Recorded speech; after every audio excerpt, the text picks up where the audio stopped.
Okay, let's unpack this. When you hear the name Michelangelo, you don't just think of an artist. No, not a I big think of a deal. genius.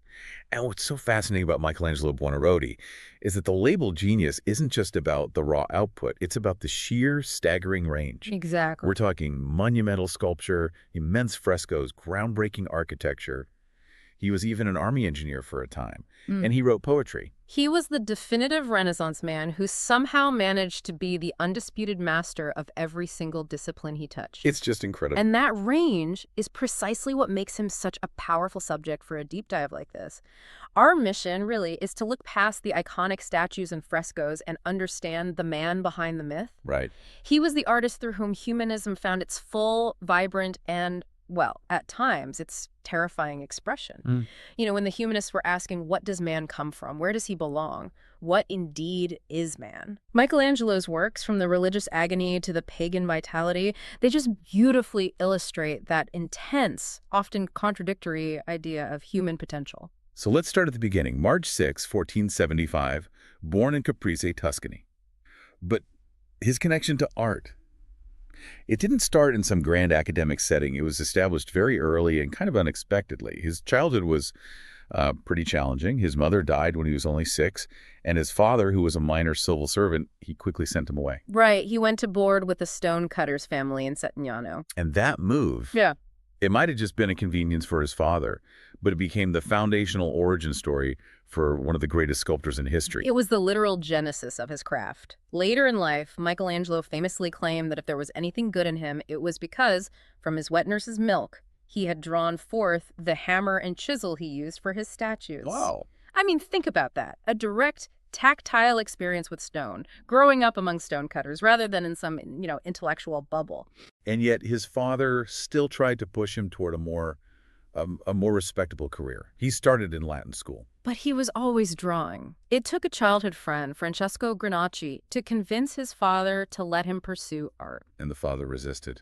The resistance was immense because he viewed sculpture and painting, anything manual, as completely unbecoming for the son of a Florentine civil servant. It speaks to that old stigma, even in the Renaissance, that manual art was still kind of low status. Exactly. But once he got past that, the trajectory of his education it became explosive.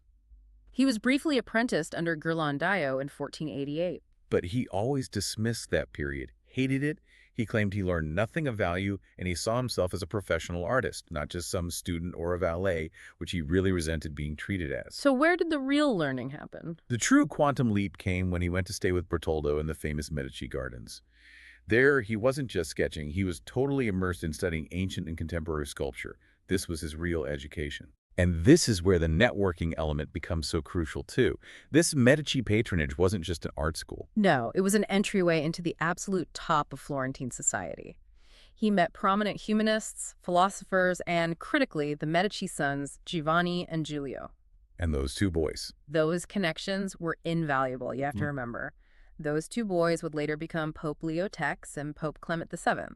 They commissioned many of the defining masterpieces of his entire career. So it established this critical, and as we'll see, often volatile, lifelong relationship with the most powerful family in Europe. Absolutely. And the talent was just. It was already undeniable. Before he even reached 20, he produced these remarkable early sculptures, like the delicate Madonna of the Stairs and the dynamic Battle of the Centaurs. And that Battle of the Centaurs piece in particular, it's a profound allusion to late antiquity sarcophagi. It shows that even as a teenager, he was wrestling directly with the great classical traditions that informed humanism. So politics forced him out of Florence around 1494, the threat of Charles VIII's army. And this leads him to Rome and his first major commission there, the pagan-inspired Bacchus, commissioned by Jacopo Galli. And this work is where we see that powerful, vitalist, pagan side of humanism really emerge. What do you mean by pagan vitalism exactly? Well, it's the celebration of earthly life, power, physical perfection, all without Christian suffering. The Bacchus is all about sensual, physical indulgence and classical form. Well, what's so fascinating is how he almost immediately pivots back to the sacred. Around 1498, he gets the commission for the Rome Pietà.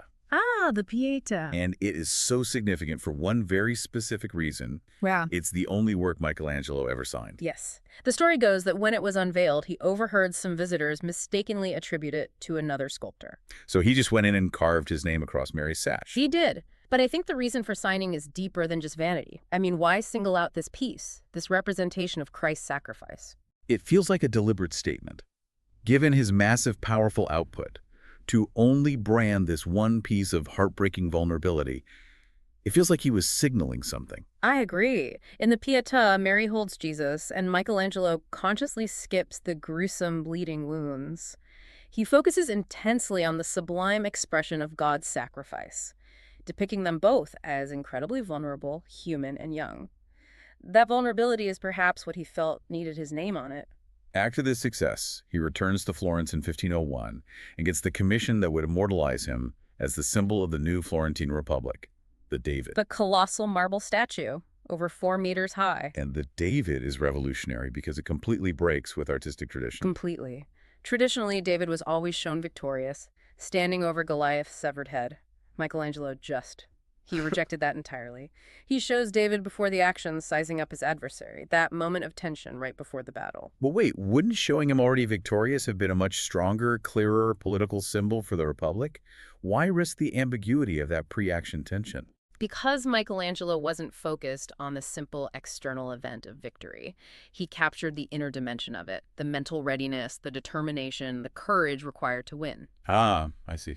Politically, this figure epitomized the invincibility of the Florentine Republic, and placing it right in front of the Palazzo Vecchio, the seat of government, that made it a powerful civic statement. So this rising star inevitably runs into the established giant, Leonardo da Vinci. The 23-year age difference fueled an intense... an open rivalry is legendary. A blatant rivalry, yeah. Da Vinci was the rational scientific mind. Michelangelo, this blend of spiritual fervor and earthy, muscular commitment. And the tension was real. There's a brilliant anecdote about their rivalry that just perfectly illustrates Michelangelo's sharp, often vicious temper. Go on. When Da Vinci was invited to join a public conversation about Dante, Michelangelo walked by. Da Vinci called out and asked for his opinion. And how did the younger master reply? He told Da Vinci, publicly, to answer it himself, adding this cutting reference to the Sforza bronze horse sketch that Da Vinci had failed to cast years earlier. He basically called him a failure in public. Wow. A humiliating dig at his biggest artistic disappointment. A brutal move. That speaks volumes about his confidence. And that ambition extended to his craft in some really, frankly, dangerous ways. To get that anatomical precision, he broke serious taboos. He had to. He knew that mastering human anatomy was an absolute prerequisite.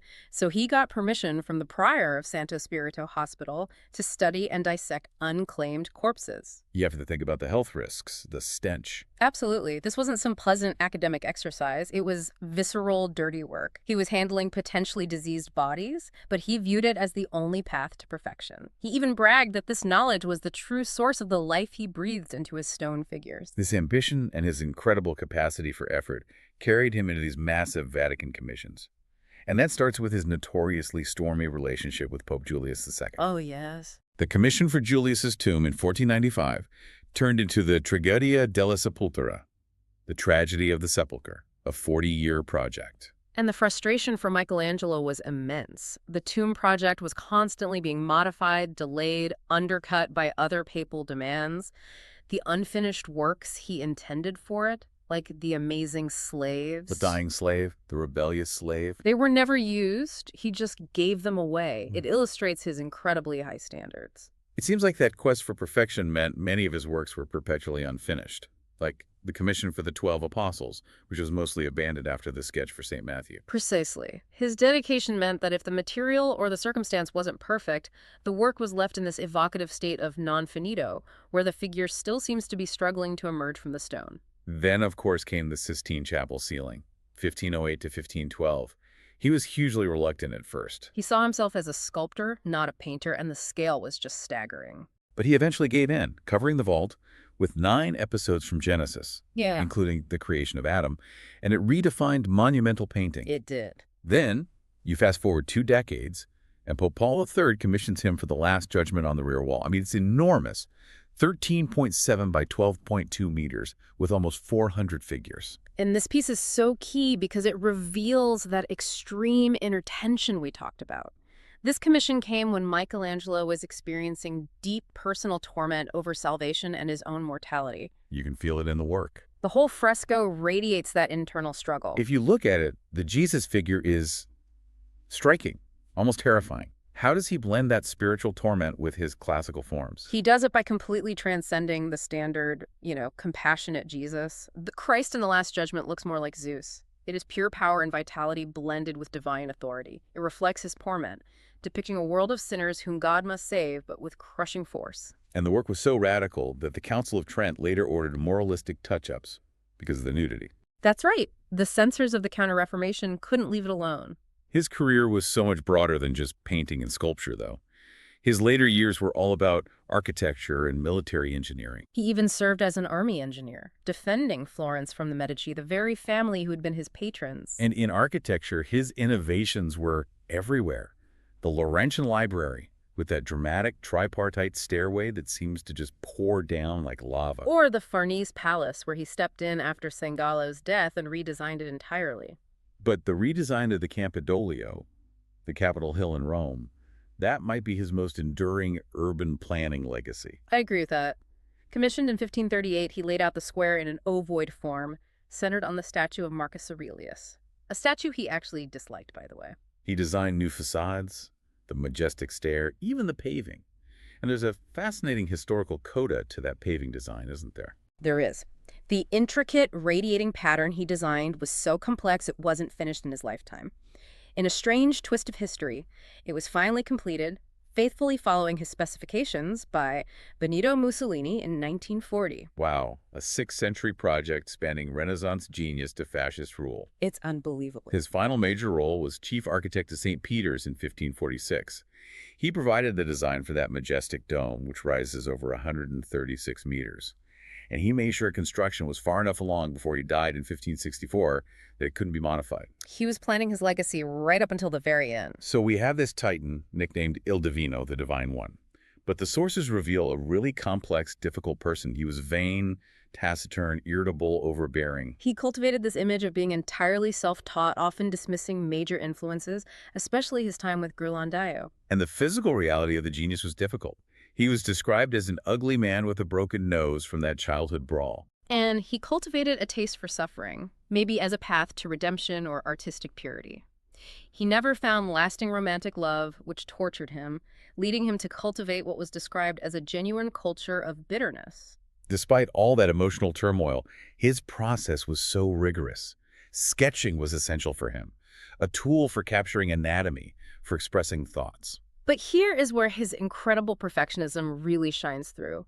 For him, sketching was only a step toward the final, perfect sculpture or painting. It was never an art form in itself. Right. And Vasari, his contemporary, relayed the ultimate insight into his struggle. Michelangelo's imagination was so powerful that his hands often failed to execute the sheer, grand, terrible ideas he conceived. That tension, the gap between the perfect idea in your mind and what your hands can actually do, I mean, for him, it must have been agony. It was. And this agony led to his ultimate telling act of self-curation. Just before he died of a slow fever in February 1564, he consciously and deliberately burned countless sketches, drawings, and portfolios. He destroyed his own working history, his process. Yes. He wanted absolutely no one to ever see the difficulties his talent faced, or the effort, the revisions, the struggles that went into his work. He wanted his genius to appear effortless, a gift from God, untouched by human revision. So when we look back at Michelangelo, his massive impact is just undeniable. It ranges from the delicacy of those early sculptures to the colossal architectural projects like St. Peter's Dome. He enriched beauty with this stunning internalization and expressiveness. His works ultimately reflect that duality in humanism, finding expression through both pagan vitalism and profound Christian suffering. The key takeaway he offers us is that knowledge is power, but the process of creation is always a struggle, no matter how divine the talent may be. And that leads to this final thought for you to consider. We often celebrate the genius that appears effortless. Considering Michelangelo's ultimate act of burning his working drawings, a decision rooted in his desperate desire to be seen as perfect and self-made, how often do you filter out the struggle, the revisions, And the fall starts from your own accomplishments before presenting them to the world. What value, what lesson in humanity do we lose when the visible effort of genius is deliberately erased?